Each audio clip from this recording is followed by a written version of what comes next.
अस्सलाम वालेकुम दोस्तों, welcome to my channel health PK. दोस्तों, आजकल मच्छर का मौसम फुल जोरों पर है और मच्छर अपने पूरे जोबन पर। मलेरिया फैलाने में मच्छर सबसे बड़ा और बुनियादी किरदार अदा करता है। मिसल मशहूर है कि मच्छर से बचो, मलेरिया से तहफ़्फ़ुज़ पाओ।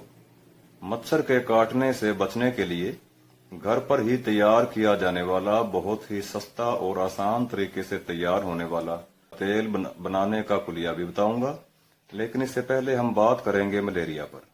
मलेरिया क्या है? मलेरिया के असबाब और वजूहात क्या हैं? मलेरिया की अलामात क्या हैं? मलेरिया हो जाए तो इसके आसान इलाज कौन कौन से हैं? इन चार नुकात पर ही बात होगी, तवज्जो से सुनिए।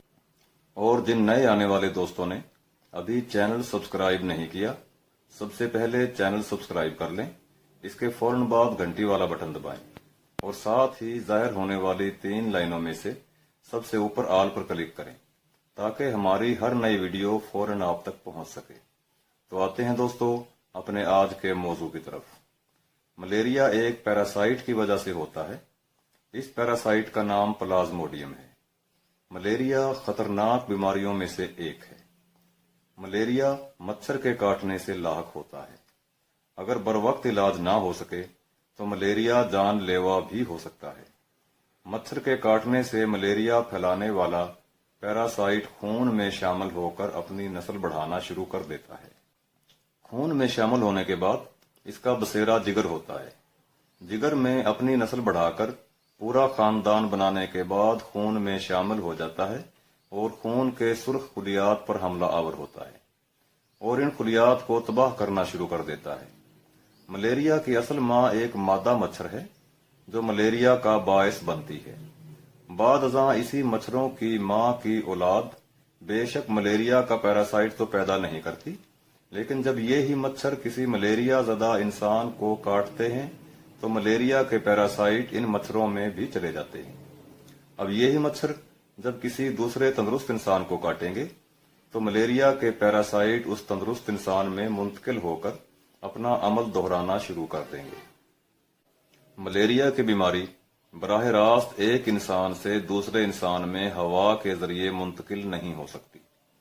अलबत्ता मलेरिया के मरीज पर इस्तेमाल शुदा सिरिंज या मलेरिया ज़दा मरीज का खून जब दूसरे इंसान के जिस्म में मुंतकिल होगा तो उसे भी मलेरिया का मरीज बना देगा।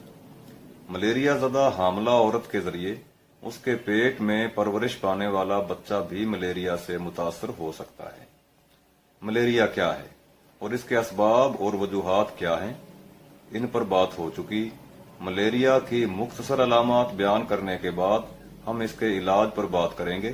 तवज्जो कायम रहे। तेज बुखार होना, सर्दी लगना, कै आना, ज्यादा पसीना आना इस मर्ज की निशानियां हैं। मलेरिया से बचा कैसे जाए? पहले बयान करदा अलामात अगर जाहिर हों तो फौरी तौर पर उसके इलाज की तरफ तवज्जो देना जरूरी है। ये अलामात जाहिर होने पर सबसे पहले खून टेस्ट कराएं।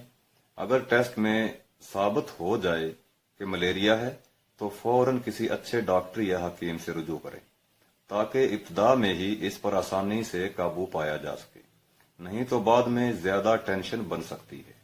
मलेरिया से बचने की हिफाजती तदाबीर पर थोड़ी सी बात कर लें।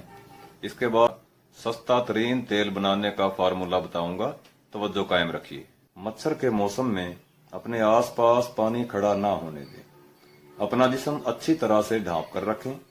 सोते वक्त अगर मुमकिन हो तो मच्छरदानी का इस्तेमाल करें या मौजूदा आम दस्तयाब चीज पंखा चलाकर सोएं ताकि मच्छर करीब ना आने पाए। जहां कहीं ऐसी पोजीशन हो कि मच्छरदानी या पंखे की सहूलियात दस्तयाब ना हो तो इससे बचाव के लिए सस्ता और आसान तेल बना लें और मामूली मिकदार में जिस्म के खुले हिस्सों पर लगाएं।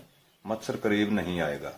जरूरत के मुताबिक रोगन कुंजद और रोगन करनफल ले आएं। दोनों रोगन बाजार में आम दस्तयाब हैं, परेशान होने की जरूरत नहीं। इसकी तैयारी का तरीका ये है कि रोगन कुंजद अगर 25 ग्राम है तो इसमें रोगन करनफल 10 ग्राम शामिल करें, यानी रोगन करनफल रोगन कुंजद से आधा होगा। दोनों रोगन आपस में अच्छी तरह मिक्स कर लें। रोजाना मच्छर के हमला के औकात में यानी शाम या रात के वक्त जिस्म के खुले हिस्सों पर चंद कतरे लगाएं और मच्छर के काटने से महफूज रहें। ना मलेरिया और ना ही मलेरिया की वजह से डॉक्टर या हकीम के पास जाने की जरूरत। आजकल मच्छर का मौसम जोरों पर है, खुद भी फायदा उठाएं और अपने बाकी जानने वालों को भी बताएं। अब इजाजत दीजिए, मुलाकात होगी अगली वीडियो के साथ। उस वक्त तक के लिए अल्लाह हाफिज, अस्सलाम वालेकुम।